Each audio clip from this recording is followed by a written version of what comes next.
You people always think expensive clothes make you respectable. That's the first thing I heard that afternoon, Officer Derek Mitchell, voice all tough and sharp, shoving me down the street in front of my neighbors like some warning. My name is Jonathan Hayes. Maybe you saw what happened to me on Oak Avenue.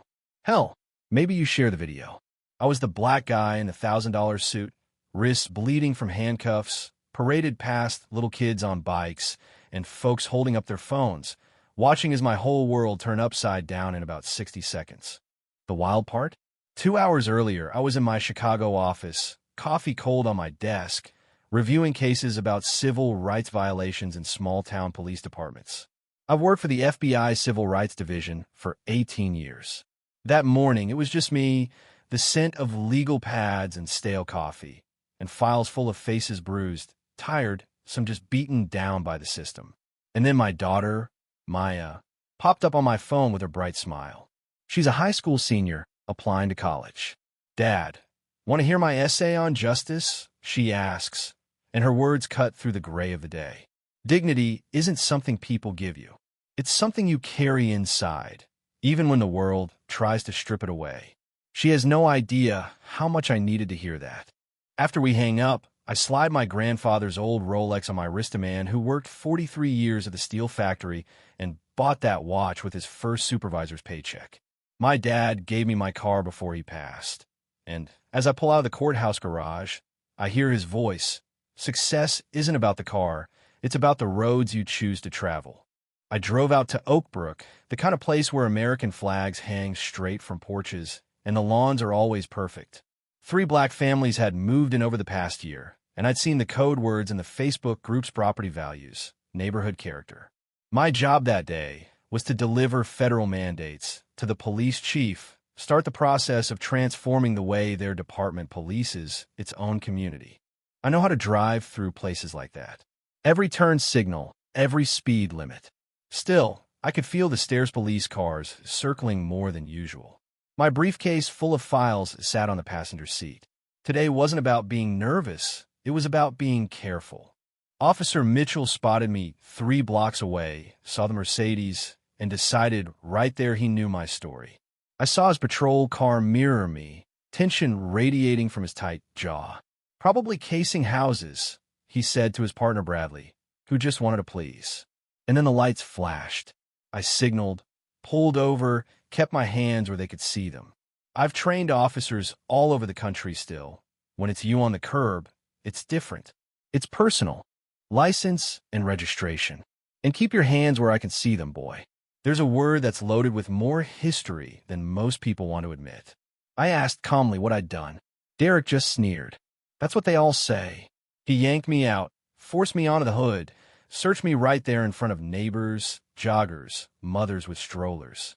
My grandfather's Rolex glinted as he spread my arms wider. "Where'd you steal this from?" he barked, loud enough for the folks across the street. More people gathered. Phones out. A woman, Jennifer Martinez, I'd find out later, started a Facebook Live. Bradley called for backup. Theft suspect. That's how rumors become headlines. Derek started rifling through my wallet. "Federal employee, huh? What kind of job does someone like you have?" I told him, "Law enforcement." He laughed. "Maybe he's a security guard," Bradley chimed in. They found my briefcase, popped it open, sent all my federal files evidence from months of investigation scattering across the asphalt. Pictures of victims, family photos, legal letters. "Fake government stuff," Derek said for the camera. He planted a small plastic baggie, then announced, "Looks like drug residue to me. Gonna need to run some tests." I set it for the phone cameras. That baggie didn't come from my vehicle, but he just called for the transport unit and handcuffed me right there in front of everybody. I can't describe the humiliation: bleeding wrists, torn jacket, my work and my dignity trampled under dirty boots, my name and face broadcast to the world as a criminal. Derek strutted, showing off for his audience. No idea what he was really doing. But tucked in my jacket pocket, barely visible, was my FBI badge. Backup cars arrived, red and blue lights flickering off windows. Sergeant Williams stepped out, 20 years on the force, confident as ever. Derek told him he'd caught a thief, a drug user, probably a car thief. The lies just kept coming. "I smell marijuana," Derek added for good measure. Bradley, desperate to fit in, agreed.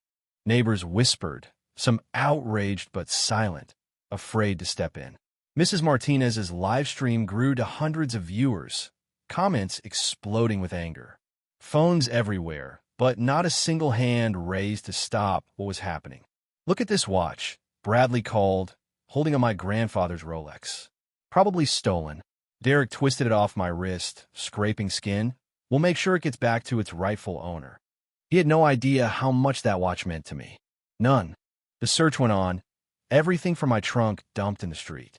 At one point, Sergeant Williams spotted my badge case. Derek snatched it up, dismissing it as a fake.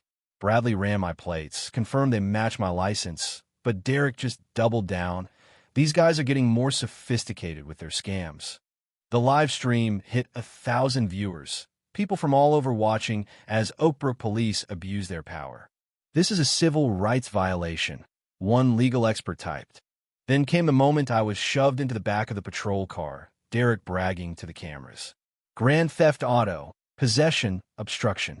This guy's looking at prison time." I leaned forward, cut through the noise. "Officer Mitchell, I need to inform you federal law requires me to identify myself to local law enforcement." For the first time, I saw the doubt creep in. "I am Special Agent Jonathan Hayes, FBI, Civil Rights Division." I showed my credentials through the window. Bradley's face went pale. Mrs. Martinez's live stream exploded. "He's actually FBI. This cop just arrested a federal agent." Sergeant Williams checked my badge, radioed dispatch. The reply came back fast and cold. "Confirmed. Special Agent Jonathan Hayes." In an instant, everything changed. Derek's hands shook as he fumbled with the handcuffs, stammering apologies. "We were following standard procedure." I listed the charges out loud. Planted evidence, false arrest, excessive force, racial profiling. The crowd started clapping. Something had shifted. "Get those cuffs off him right now," someone shouted. Derek begged. "Please, I have a family," I told him. "You should have thought of that before violating my rights." My supervisor sent the FBI evidence team. The neighborhood filled with yellow tape and federal agents. Mrs. Martinez's video hit 10,000 viewers, then national news. Derek and Bradley were suspended on the spot. That was the last time either wore a badge as officers. I called Maya, told her she'd see her father on the news tonight. She didn't cry. She said, "Dad, you always told me justice was worth fighting for." 6 weeks later, the courthouse was packed. Derek's trial became a national, even his own body cam footage, the racist posts on his private Facebook, all played for the world to see. His defense tried everything, but you can't defend years of targeting minorities, planting evidence, and bragging about it on tape. Witness after witness described what he'd done to them. Jury deliberated just 3 hours.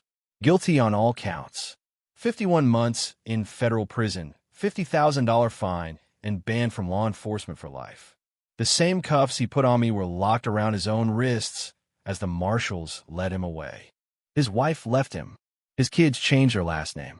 Oakbrook's police department got a federal consent decree, a civilian oversight board, diversity training.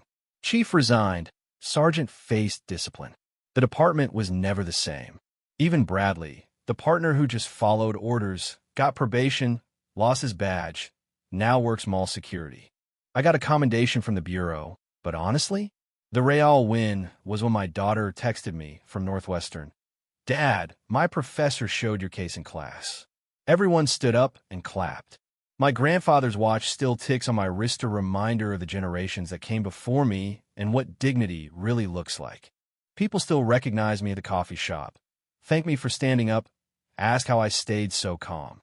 I tell them dignity is yours, but justice is something you fight for every day.